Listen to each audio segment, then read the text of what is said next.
बनारस की वो गलियां जहां हर मोड़ पे आपको एक छोटा मोटा मंदिर मिल जाएगा, शायद यही बनारस की खूबसूरती का एक राज है।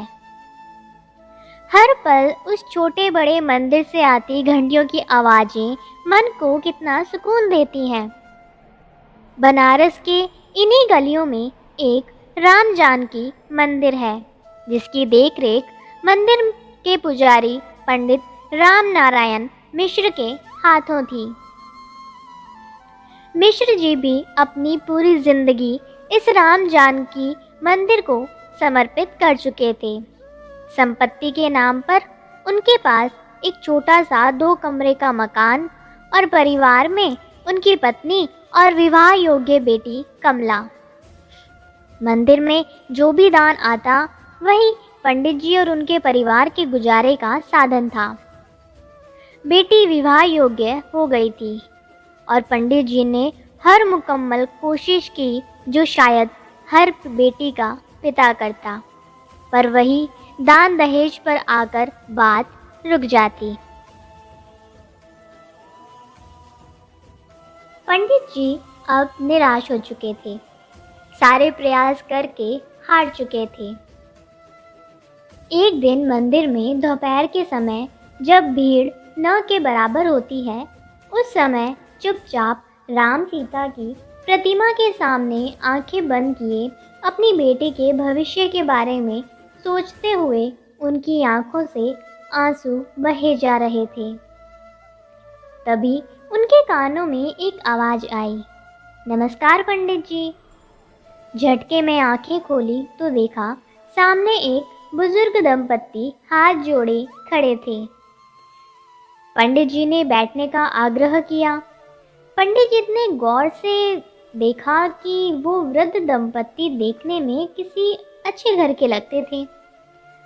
दोनों के चेहरे पर एक सुंदर सी आभा झलक रही थी। पंडित जी, आपसे एक जरूरी बात करनी है। वृद्ध पुरुष की आवाज सुनकर पंडित जी की तंत्रा टूटी। हाँ हाँ कहिए श्रीमान, पंडित जी ने कहा।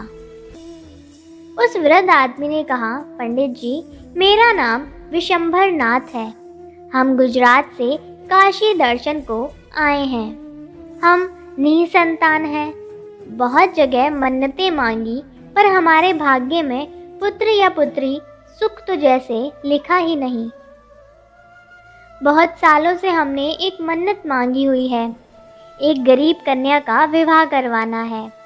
कन्या दान करना है हम दोनों को, तभी इस जीवन को कोई सार्थक पड़ाव मिलेगा।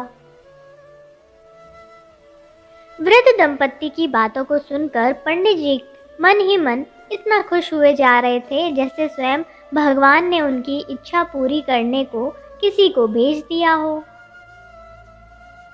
आप किसी कन्या को जानते हैं पंडित जी, जो विवाह योग्य हो पर उसका विवाह ना हो पा रहा हो? हम हर तरह से दान दहेज देंगे उसके लिए, और एक सुयोग्य वर भी है, वृद्ध महिला ने कहा। पंडित जी ने बिना एक पल गंवाए अपनी बेटी के बारे में सब विस्तार से बता दिया। वृद्ध दंपत्ति बहुत खुश हुए और बोले, आज से आपकी बेटी हमारी हुई। बस आपको अब उसकी चिंता करने की कोई ज़रूरत नहीं। उसका विवाह हम करेंगे। पंडित जी की खुशी का कोई ठिकाना ना रहा। उनकी मनचाही इच्छा जैसे पूरी हो गई हो।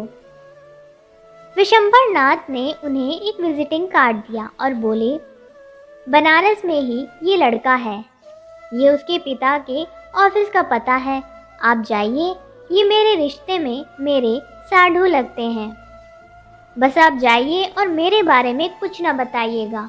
मैं बीच में नहीं आना चाहता। आप जाइए, खुद से बात करिए।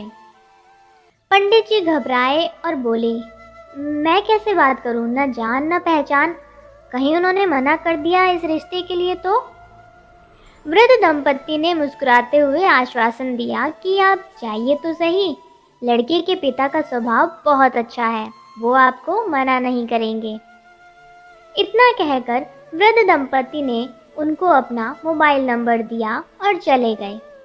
पंडित जी ने बिना समय गंवाए लड़के के पिता के ऑफिस का रुख किया, मानो जैसे कोई चमत्कार सा हो गया। ऑफिस में लड़के के पिता से मिलने के बाद लड़के के पिता ने हाँ कर दी। तुरंत शादी की डेट फाइनल हो गई। पंडित जी जब जब उस दंपत्ति को फ़ोन करते तब तब शादी विवाह की ज़रूरत का दान दहेज उनके घर पहुंच जाता। सारी बुकिंग, हर तरह का सहयोग बस पंडित जी के फ़ोन कॉल करते ही उन तक पहुंचने लगते। अंततः धूमधाम से विवाह संपन्न हुआ। पंडित जी की लड़की कमला विदा होकर अपने ससुराल चली गई। पंडित जी ने राहत की सांस ली।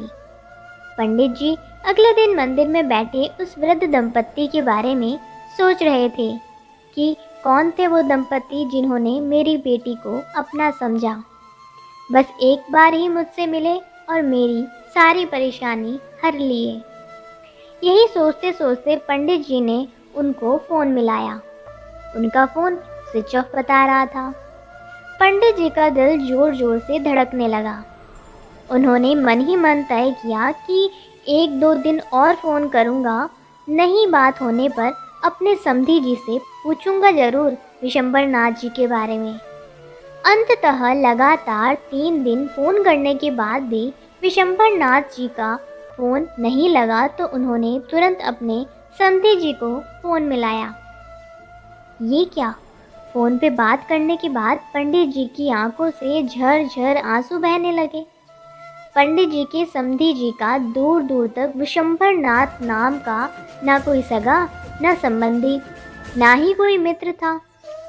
पंडित जी आंखों में आंसू लिए मंदिर में प्रभु श्री राम जी के सामने हाथ जोड़कर खड़े हो गए और रोते हुए बोले, मुझे अब पता चला प्रभु, वो विशंबर नाथ और कोई नहीं आप थे। वो वृद्धा जानकी माता थी। आपसे मेरा और मेरी बेटी का कष्ट देखा नहीं गया ना। दुनिया इस बात को माने या ना माने, पर आपने ही आकर मुझसे बातें करके मेरे दुख हरे प्रभु। राम जानकी की प्रतिमा जैसे मुस्कुराते हुए अपने भक्त पंडित जी को देखे जा रही थी। बोलिए भक्त और भगवान की जय। श्री राम और जानकी माता की जय। कहानी अच्छी लगी तो लाइक बटन को दबाना ना भूलें। आपके साथ और सहयोग के लिए मैं आप सभी का दिल से धन्यवाद करती हूँ। फिर मिलेंगे दोस्तों एक नई कहानी के साथ। तब तक के लिए हंसते रहें, मुस्कुराते रहें, अपना ख्याल रखें और इसी तरह हमारे साथ जुड़े रहें। धन्यवाद।